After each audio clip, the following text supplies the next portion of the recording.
పేరు లచ్చక్క. అందరు ఎట్లున్నారులా? మంచిగా ఉన్నారా? నేనైతే మస్తు మంచిగా ఉన్నా. ఇయ్యాల మన తెలుగు ముచ్చట్లలో ఏమేమి కొత్త ముచ్చట్లు వచ్చినాయంటే రేవంత్ సర్కార్ మీద బతుకమ్మ పాట, వేరొకళ్ళకి ఇచ్చిన ఇల్లు ఇంకోళ్ళకి ఇస్తారట, అమరావతి రైతన్నలకు తప్పని గోసలు, పవన్ కళ్యాణ్ సార్ రాజకీయం మీద సెటైర్లు, గిట్ల మీకోసం మంచి మంచి కొత్త ముచ్చట్లు అయితే పట్టుకొచ్చిన. ఇక ముచ్చట్లైందో చూద్దాం పారి.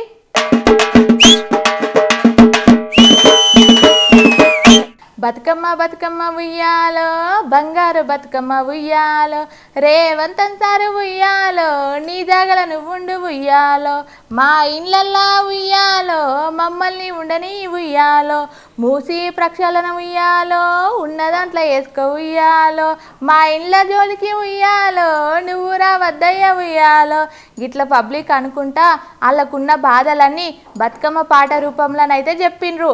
ఇక ఆ పాట విన్నాకనన్నా రేవంత్ సాలాలు ఇల్లు ఊలగొట్టకుండా ఉంటే మంచిగుండు.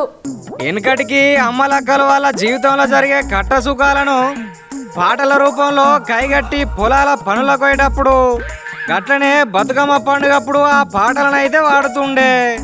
మాటలల్లా చెప్పలేని బాధలను పాటలు సూటిగా జనాల దిమాకులకు, గుండె లోతులకైతే తీసుకుపోతాయి. హైదరాబాద్ పట్టణం చుట్టుపక్కల గట్లనే మూసీ నది చుట్టుపక్కల ఉన్న జనాలకు ఈ మధ్యకాలంలో వచ్చిన పెద్ద కట్టమే ఆపరేషన్ హైడ్రా. రేవంత్ సారు అక్రమ కట్టడాల కూల్చివేత కోసం తీసుకొచ్చిన ఆపరేషన్ హైడ్రా ఏబట్టి మస్తు మంది పబ్లిక్ అయితే ఇబ్బందులు పడుతున్నారు. ఇక వాళ్ళు పడే బాధలను రేవంత్ సారుకు చెప్పుకుంటా ఆడోళ్ళు బతుకమ్మ పాటలను అయితే వాడుతున్నారు. ఇట్లా బతుకమ్మ ఆడుకుంటా వాడిన పాటనైతే నెట్టింట మస్తు వైరల్ అయితే అవుతున్నది. మరి ఆ పాటలో ఏమున్నది, వాళ్ళు ఏమని పాడినరో మీరు కూడా ఒకసారి వినుండ్రి. ఆది పరాశక్తుల ఉయ్యాలో, అంతమైపోతా ఉయ్యాలో, లండన్ లో థేమ్స్ నది ఉయ్యాలో, చూసి వచ్చినవా ఉయ్యాలో, హైదరాబాద్ లో ఉయ్యాలో, అది జరగదయ్య ఉయ్యాలో. ఓ శ్రీకథ సల్లగుండా మూసీ బాధితులకు డబుల్ బెడ్రూమ్లు ఇత్తురంటే ఒకడు ఇండ్లు వేయినా అలాని బొత్తులకు రోడ్డు మీద వదిలేయకుండా ఇంకొకడైతే ఇల్లు ఇచ్చిరని సంబరపడ్డాం. ఇక గవ్విటి గురించి మళ్ళీ భాగవతం అయితే బయటపడ్డదుల్లా. ఇక కథ అంతా ఆగమాగం అవుతుంది. ఇక ముచ్చట గురించి పోలీస్ చేతులలో దెబ్బలు తిన్న వకీల్ సాబులు అందరూ సర్కార్ మీద లొల్లి లొల్లి చేస్తుండ్రు. ఇక ముచ్చటేందో అరుచుకుందాం పాన్రి. ఉన్నిళ్లను కూలగొట్టి వేరే కాడ డబుల్ బెడ్రూమ్ ఇండ్లను ఇస్తున్నామంటే పోనీలే జనాలను రోడ్డు మీద ఇడిచిపెట్టకుండా ఏదో ఒక నీడనైతే యూపిత్తుర్రు అనుకున్నాం. కానీ అవి ఆల్రెడీ ఇంకొకల పేరు మీద అపాయింట్ చేసిన ఇండ్లాట.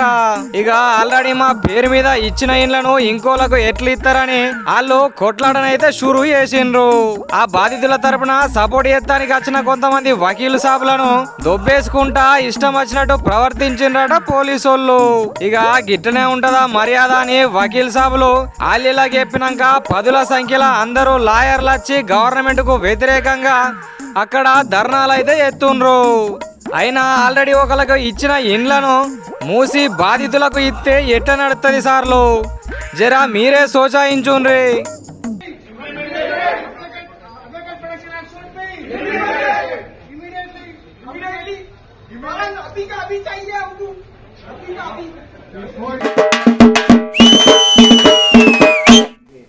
ఏడ చూసినా వ్యవసాయం చేసుకునే రైతన్నలకు బాధలైతే తప్పుతలేవుల్లా.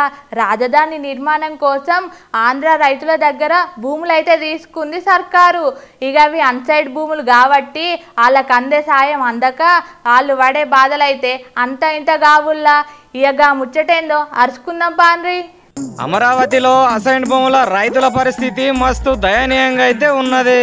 కూటమి నేతలు ఇచ్చిన హామీలు ఇప్పటిదాకా అమలైతే కాలేదట. రాజధాని కోసం 3139 మంది అసైన్ భూముల రైతులు 2689 ఎకరాల భూమిని రాజధాని కోసం త్యాగం చేసిండ్రు. గప్పట్ల భూములు ప్రభుత్వానికి ఇవ్వద్దని కొంతమంది వాళ్ళపై ఒత్తిడి తెచ్చినా కూడా భూములను అయితే రాజధాని కోసం ఇచ్చిండ్రట.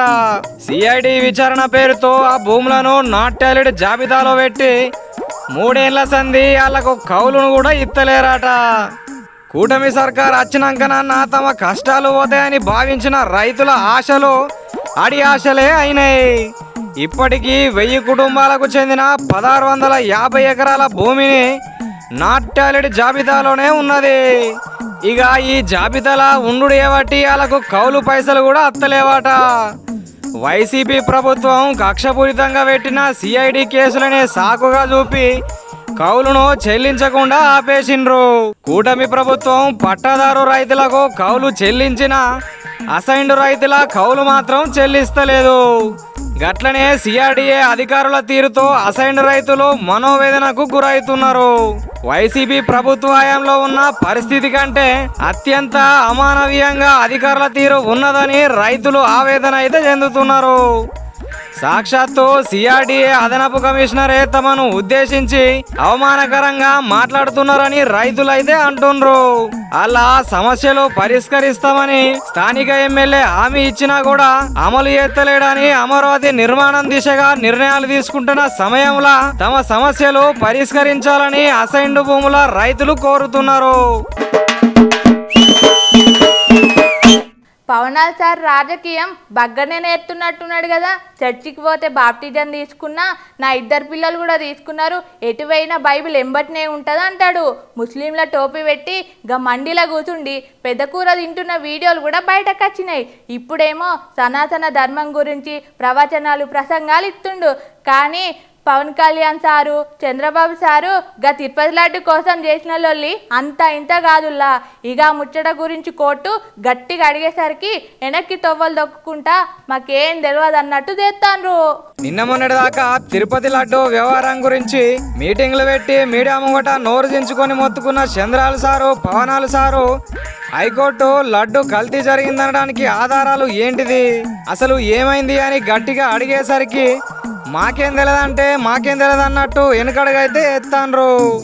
తిరుపతి లడ్డూల జంతువుల కొవ్వు, కల్తీ నెయ్యి అవశేషాలు ఉన్నాయని కోట్ల మంది హిందువుల మనోభావాలు దెబ్బతీసిండ్రని మొన్నటిదాకా రాష్ట్రంలో కాకుండా దేశమంతటా మస్తు చర్చలు అయితే జరిగినాయి.